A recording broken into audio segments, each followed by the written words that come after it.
Welcome. I'm your host, Sarah Harper. I work at Mayo Clinic Health System, and I'm really honored to introduce our two guests today to you. Dr. Emily Westergaard is a current third-year fellow in hematology and oncology at Gundersen Health System in La Crosse, Wisconsin. She's originally from a small rural region of Minnesota. Dr. Westergaard has always had a passion for rural as well as healthcare.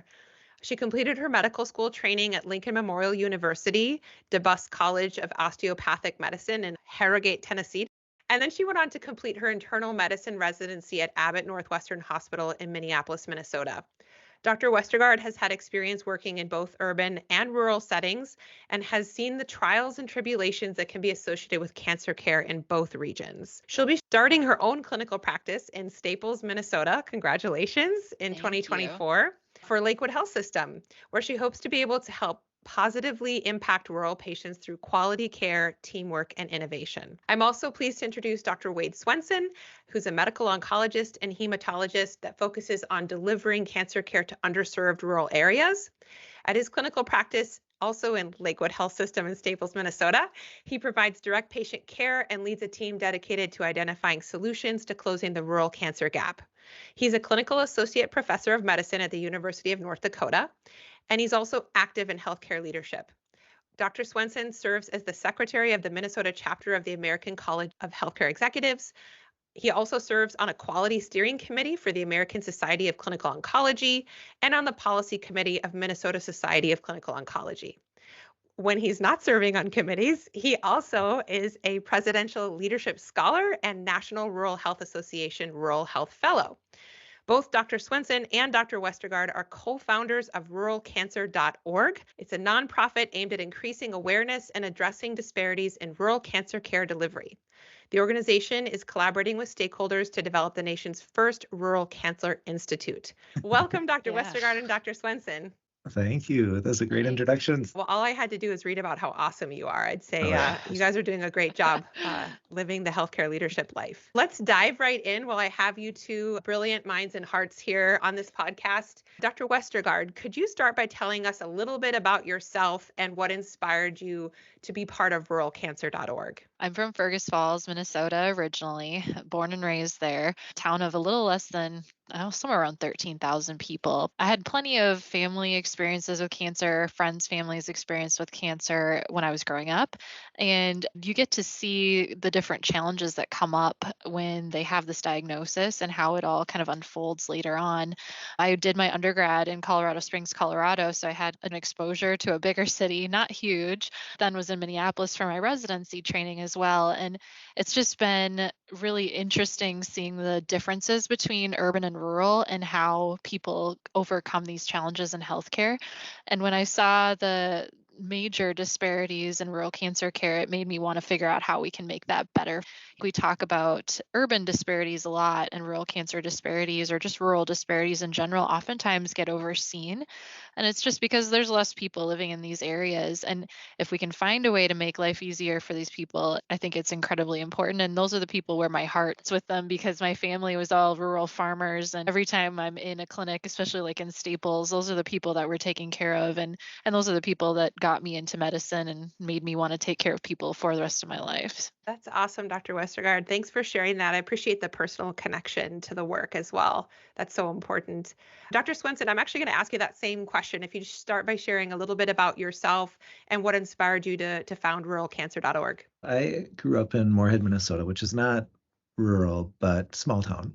And I trained at the University of North Dakota, University of Iowa, and came back to Fergus Falls, Minnesota. It's a very rural community. I didn't realize that was going to be my passion. I had thought maybe at one point I'd be in suburban Minneapolis or suburban Chicago, but it just really was a good fit. I knew the oncologist that I was going to join. He had been a leader at the health system, which is now Sanford in Fargo, and he was semi-retired and started a practice where I was recruited. I worked there for 17 years. Over the course of that time, I'd say the first 12 to 13 years was really clinical and a lot of local organizational leadership. And then after that, decided to get my MBA in healthcare at St. Thomas and getting a different perspective. It really did change how I looked at things. It was around this time that I was working on a literature review on rural cancer delivery with Dr. Westergaard and my daughter, who's a medical student in Wisconsin. And we were just looking at the rural cancer delivery literature, and it was depressing. It was a lot of disparities, and there was very little about solutions. And so, as part of the National Rural Health Association Fellowship, I gave a talk at the annual meeting in Albuquerque, along with Emily, and we described this. And it was really interesting to see the feedback from the audience. There was a lot of researchers who'd been spending their careers in rural health research or rural cancer research, and none of them had met a rural oncologist before. It just became clear that there's not a space. There's not a virtual space for this to occur. And that really got this going. Also in the audience that day was Zach Schrader, who Emily and I both know very well, a medical student who had a personal history with cancer. And I think it was this relationship that really got this off the ground. Everybody comes at a slightly different perspective, but there's a lot of passion there. And so we started this ruralcancer.org, which is a website. We started a website. We did. Yeah, we've evolved since. And so there's been a lot of, we've been telling a story. For the last maybe 2 years, we've been getting papers published in journals and a lot of presentations, both poster and oral presentations at meetings focused on rural or focused on academic medicine or focused on cancer. And so it's been really enjoyable telling our story. I feel like we're at a point that we've told the story. We'll probably do this for a bit longer, but I think the focus needs to change a little bit.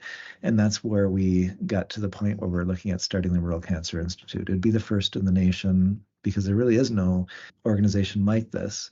There's no journal about rural cancer. There's no meeting about rural cancer. There was no tract of a meeting about rural cancer. And so we're at the point where we're looking at potential funders and looking at taking this a slightly different direction.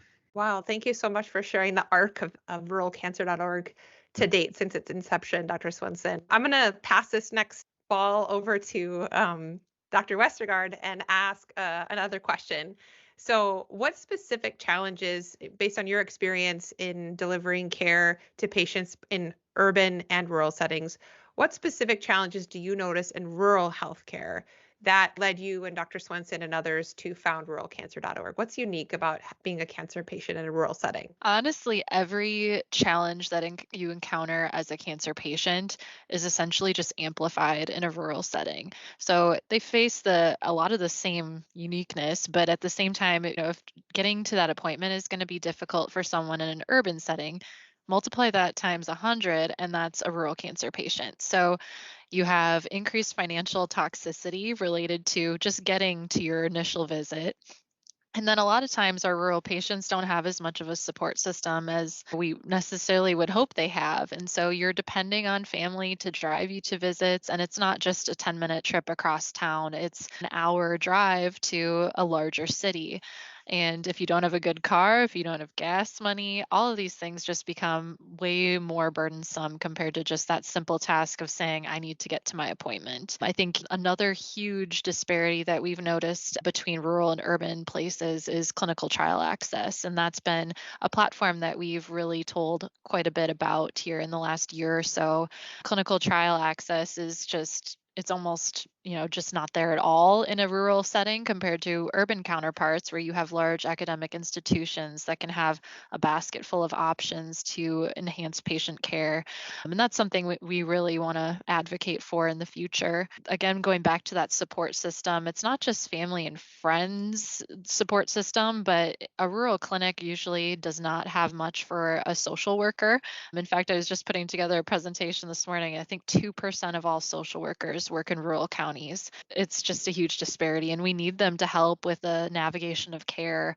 They're super important, and we just don't have them in rural clinics.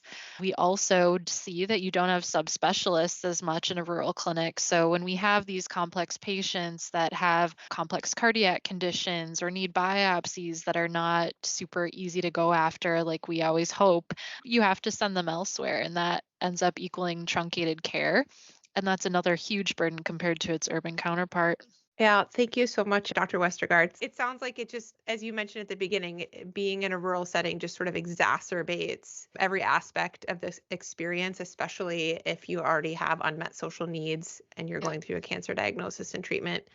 I'm going to throw the next question over to Dr. Swenson. What are the main objectives of ruralcancer.org or the Rural Cancer Institute, if you want to speak to that? And how are you going to measure your success as a team? If we look at our mission and our mission for the ruralcancer.org as we got started was to illuminate disparities in cancer care within rural communities and to advocate for innovative solutions to bridge the rural cancer gap. Our vision was a future where every rural American facing cancer receives equitable health care, ensuring no one is left behind in the journey toward healing and recovery. We really are going to re-examine the mission and vision as we roll out the Rural Cancer Institute further. We're really in the advocacy space and research space right now. And one of the ways that we have been evaluating how we're doing is the publications, the reach. And so looking at getting some information out there and feedback from others. There's not really, we don't have any strong objective measures for that. Going forward, though, as we are hoping to expand the scope of these organizations, we're looking at getting into the education space. So one of the things that we can do is try to help improve access. And so raising awareness is important. But when we look at getting more oncologists in rural areas, that's going to be a process that we may not be able to affect in any short-term timeline. One of the things that we're hoping to do with this Rural Cancer Institute is to have a place where oncology fellows could have a rural rotation.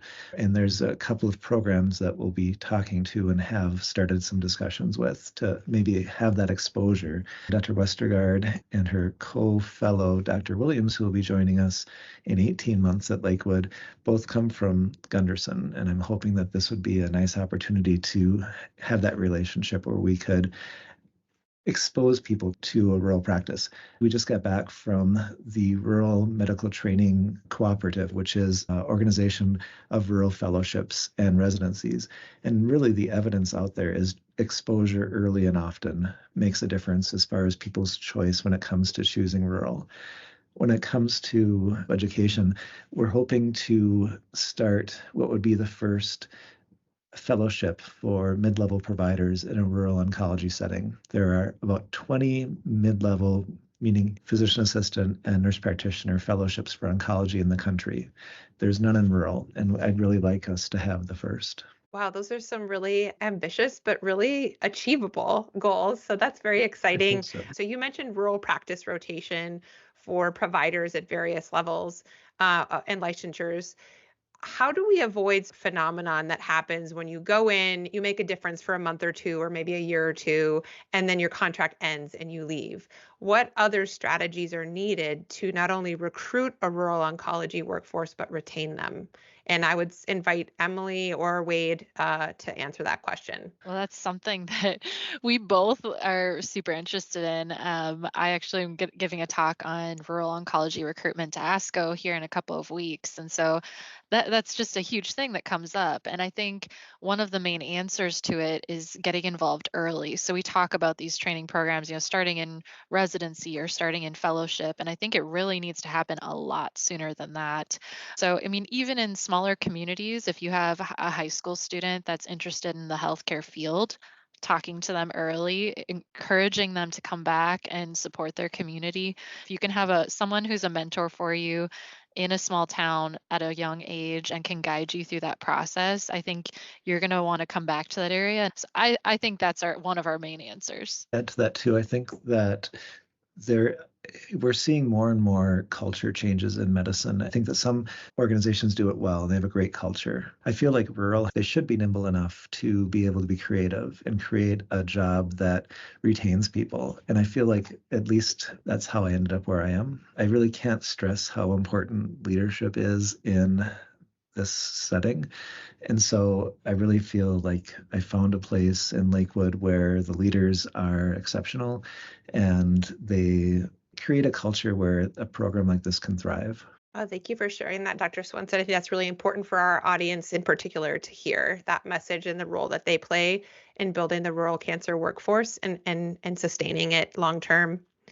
We're going to pivot to a different direction here. So, Dr. Swenson, you mentioned getting into the education space and that a lot of your work to date for ruralcancer.org as a team has been about creating awareness of the gap in rural cancer care. So how do you approach cancer awareness in general and education in rural communities? Or is your focus more on urban audiences saying, hey, we're here, we have a problem, we need your help?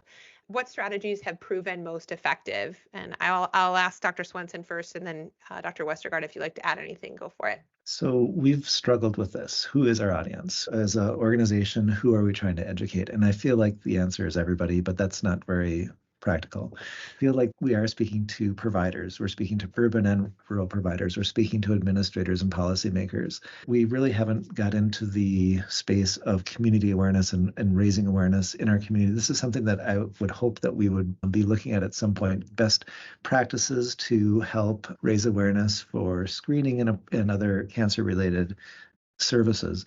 But at this point, I feel like our obstacle is making awareness primarily policymakers, healthcare providers, and administrators and communities. And so that's been our focus.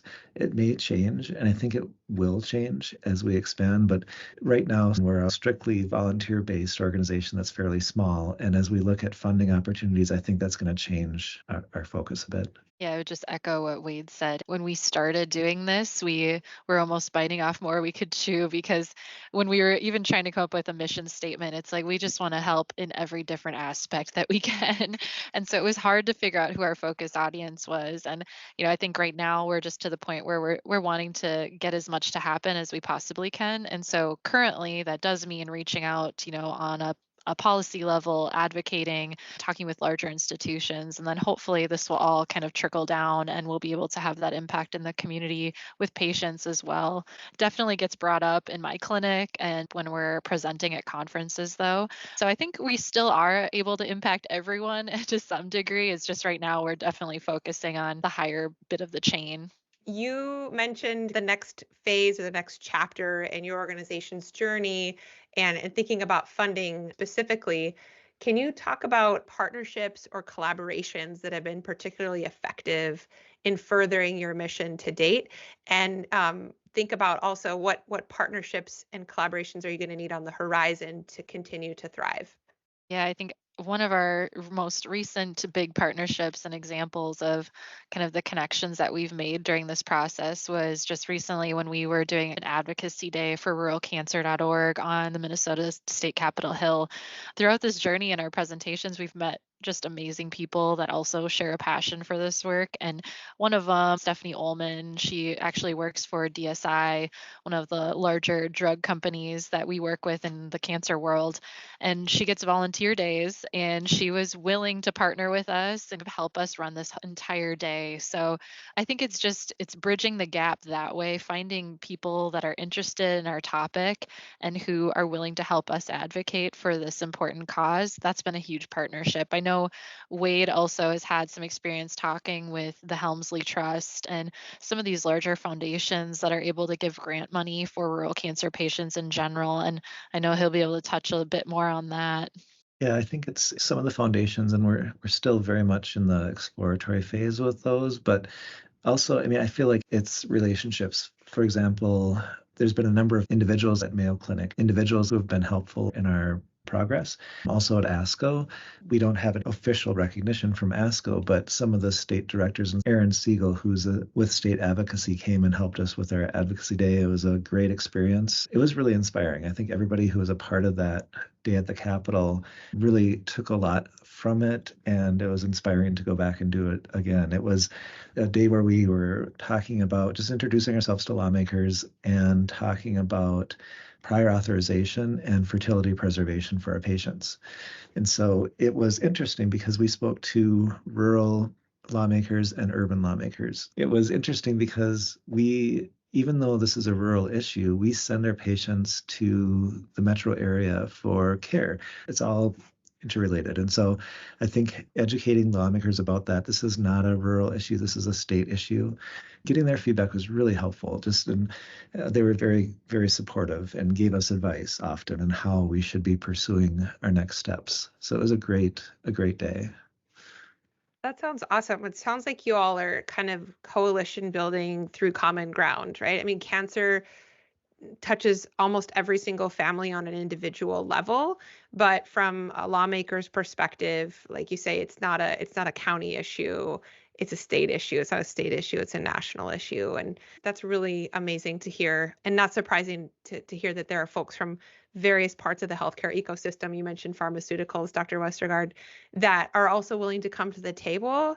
I'm really excited to see what comes out of some of those collaborations that you all are starting. I know that you guys have one of these. I will ask either of you to share a compelling story or experience from your work that highlights the impact of ruralcancer.org in your community. Patient story, caregiver story, personal story, and you can both share if you both want an opportunity to answer this question. My whole career has been based on rural cancer delivery. I just didn't really look at it in those terms. I feel like at my new position at Lakewood, where I practice, it really became clear that the appreciation for me being here from the patients. And it was just one conversation. It struck me as we were walking out of the room, the patient just said, "Thank you for being here." And to me, that just seemed really profound. It was just a simple statement, but it's so true because I feel like, to me, that was really meaningful. And it just felt like it was, she recognized that it's unusual to find oncologists in rural spaces. I think the data is anywhere from 3% in the first workforce survey to maybe 7 to 8%. But anyway, it was that statement that I even wrote a paper about it and had it published in a journal not that long ago. Everything here is relationship based. And it is, when you're having a frustrating day or you're having a busy day in clinic, it is realizing and knowing that this is important work. This is meaningful for patients. I've had similar experiences in my family where my dad was in a clinical situation, and I just was in awe of the neurologist's interaction. And to me, that was a memory that I'll always remember. To her, it was the 2:00 appointment. And I remember that thinking that this is very meaningful work. People are very appreciative of what we do. And I feel that more so in a rural setting, just because this is so rare. It's a special experience. Thanks for sharing that. Go ahead, Dr. Westergaard. Yeah, I think same sort of scenario where I tell patients what we're trying to do and what we're advocating for. And every time I mention it, they're just so thankful because of that different experience that they do have. I'm currently in a city where the population is greater than 50,000, but most, I'd say 90% of the people I care for come from at least an hour drive away. So I feel special that they make that drive for me, but it's not really for me, it's for them. But it's pretty remarkable that they are willing to do that on such a frequent basis. And it just highlights to me why we're doing what we're doing, because I hear about the challenges that they face in making that 1 hour drive once a month to come see us, or the challenges that they face in getting insurance approval to cover things that are closer to home. And that has really just sparked me to keep wanting to do this. And there's just so much that we have that can help. And I think every time I have a patient encounter, I think of another thing that we could start talking about or looking into. This patient experience and the communication and the relationships we foster is what really brings us everything that we want to work on ruralcancer.org. And we start at access and education, but then when we talk about clinical trials, support systems, and everything else, it all is really because of things that we have heard from our own patients, which is what makes it so meaningful. I agree with that. It's really just almost every project we've worked on has been because of a story. And it's either a story that Zach had as a patient or saw in clinic or Emily had in clinic. It's just really, it's been fun because we're taking a problem and we're looking into it and we're talking about it and we're researching it or sharing it. It's just been a really meaningful experience. And there's no better way to get at your patient or customer experience through your strategy by just going to the source? Like, what pain points do they have in their experience as a rural cancer patient? And okay, now we're going to take that and we're going to figure out what to do with it as a ruralcancer.org team, right? I've heard Dr. Westergaard say a couple times your patients have driven at least an hour to see you. And I would be remiss if I didn't ask the question, what role does telemedicine play in rural cancer care now and in the future? I feel like telemedicine is a great tool. And I was in DC between meetings just last week, and I was able to do telemedicine clinic last Monday, and it worked really well. I feel like I would say that maybe a quarter of the patients that I see in Lakewood will go to Mayo Clinic at some point during the course of their care. And so I really appreciate the physicians at Mayo Clinic utilizing telemedicine. So a lot of times they'll go there for their initial consultation, and often the follow-up can be by telehealth. And I feel like that's a great tool as well. So also if there's travel, there's sometimes some really meaningful conversations that have to take place when it comes to goals of care. And maybe the patient is too sick to come in, or the family members can't drive them in, or bad weather, or you name it. Those can take place over telemedicine. I feel like it's a good tool. It's really nice to have an established relationship, though. I think it's hard to develop that initial trust over telemedicine, but subsequent visits can be very impactful and helpful. So I do feel like it's a great tool. And I feel like when you're looking for that second opinion or that follow-up from a place far away, I think that I know some communities use oncologists from far away, and they have this local team to augment that service. And that's a model that works, but there's nothing like being in person if that can be done. Yeah, one of the things that we've been talking about more and more is that I think there's differences in the types of telehealth you can do. There's the type where a patient comes into the clinic, logs on with a nurse helping them to a computer, versus where you have an iPhone and you pull up a video on your MyChart. And there's definitely a level of difference in the patient care that gets brought through that sort of a visit. And it also is a new area of disparity when we talk about rural America. I think there's a gap that we don't talk about enough and don't know enough about when it comes to technology in rural communities, and that starts with Wi-Fi access. That's something that we kind of assume everyone has it. I think beyond that, though, one of the larger disparities for rural cancer patients is healthcare literacy. And if we're talking about healthcare literacy, there's also a piece called digital literacy, which again, rural America is sicker, they're older, and they don't know how to use a smartphone, nor do they have one. And so I think there are a lot of barriers to telemedicine working in this example, but there's also a lot of benefits to it, just like Wade was saying. So I think when it's used in the right scenario, it's incredibly helpful and impactful, but I don't think it's the, golden ticket per se to solving this huge disparity. Thank you so much for bringing up the concepts of health literacy and digital literacy. So just a couple more questions for you both before we wrap things up. As you think about the future for ruralcancer.org and the Rural Cancer Institute, what are some upcoming initiatives that you all have that you're excited about that you want our listeners to be on the lookout for? One of the things that we're doing is, actually last June 4th, Rural Cancer Awareness Day. We had the governor of Minnesota proclaim Rural Cancer Awareness Day. We did the same thing in Kansas, and we're actually looking at hopefully a national recognition at some level, whether it's a national organization like ASCO or National Rural Health Association or the White House or some organization. We have a few other states, Texas, Kentucky, West Virginia, where we have some other requests for proclamations this year. So that's on June 4th, Rural Cancer Awareness Day. We just had an article published in the New England Journal of Medicine Catalyst last week, and that is describing the Lakewood experience. And it's really a case for decentralizing cancer care. And so we're hoping that we can get that out there. That really kind of makes the case for what we're trying to advocate for on a community level across the country. We have an article coming out in JAMA Oncology, and it talks about the clinical trial desert. And that's something that we've been trying to talk about a fair amount too. We will be at the National Rural Health Association Health Equity Meeting in a couple weeks, and we'll be at the American Society of Clinical Oncology meeting in about a month. As far as other I would just like to raise awareness about Rural Cancer Awareness Day. Check out our website, ruralcancer.org.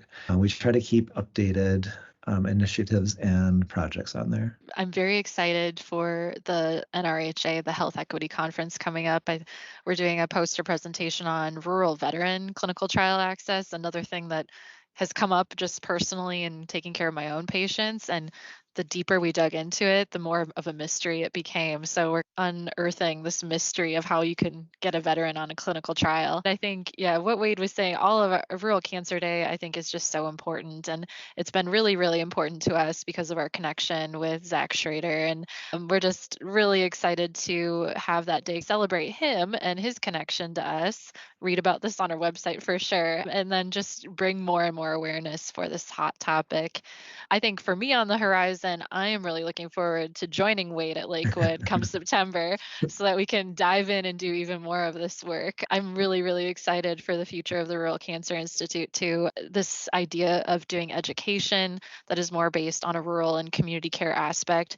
It's really what's driven me to go to the places that I've been in my education. And I just hope there's more and more places to train other people who are passionate and inspired for this cause too. That's amazing. If you guys have been able to do all this great work remotely, not even being in the same organization, just think of, you'll be unstoppable if you're in person. That's so exciting. Last question for you both. For listeners who are moved by your mission and the work that you're doing, and they hear this podcast and they said, I want to help, what are some of the best ways that they can support ruralcancer.org? One of the things would be sharing. So we have a petition, which is for a National Rural Cancer Awareness Day. So sharing that, signing that petition, feel free to email us. Look at our website and we have our contact information on there. It's Wade at ruralcancer.org and Emily at ruralcancer.org. If you're interested in helping, and we could always use more help, we are trying to get more organized with the director and a couple other positions that will help us be able to reach more people. But feel free to reach out if there's any questions, any comments. Check out the petition, share the petition, share information about Rural Cancer Awareness Day. A couple other things we have, we're collecting short stories or pieces of work about your rural cancer experience. So there's also a link to that on our website. We keep saying over and over today, we're sharing a story. And so we thought, what better way than to collect other people's stories about their experience with rural cancer and share it to the world. So that's something that you can do to get involved. Also LinkedIn.